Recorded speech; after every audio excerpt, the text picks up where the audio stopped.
आज एक बहुत इंपॉर्टेंट टॉपिक पे बात करेंगे वेब डेवलपमेंट की। पोर्ट नंबर बहुत इंपॉर्टेंट टॉपिक है, ध्यान से समझते हैं।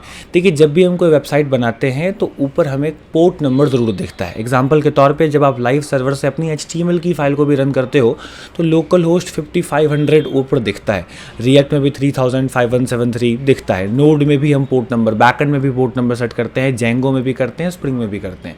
तो आप किसी भी टेक्नोलॉजी के स्टूडेंट हो, अगर आप एक वेबसाइट बना रहे हैं तो पोर्ट का नाम आपने सुना होगा।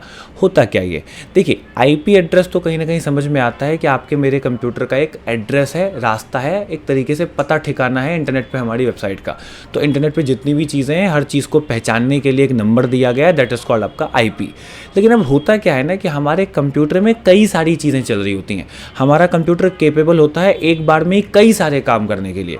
तो अगर मैं किसी दरवाजे तक, किसी बिल्डिंग तक पहुँच भी गया हूँ कि इस बिल्डिंग में कोई काम होता है, तो उस बिल्डिंग में कई कमरे हैं, कई ऑफिस हैं, उसमें से कौन से वाले ऑफिस से मुझे लेना देना है, मुझे उस ऑफिस नंबर के बारे में, उस ऑफिस के नाम के बारे में भी पता होना चाहिए।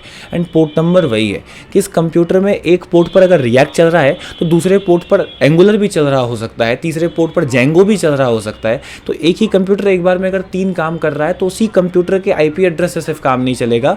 कंप्यूटर का IP एड्रेस और फिर उसके सामने वो नंबर लिखना पड़ेगा कि कौन से दरवाजे हैं जिसमें मुझे जानना है, जिससे मेरा काम हो जाए। तो पोर्ट नंबर्स आर कॉल्ड, आसान भाषा में, दरवाजे, जिससे आप पता कर सकते हैं कि इस घर में, इस कमरे में, इस बिल्डिंग में कहाँ पर जाना है मुझे।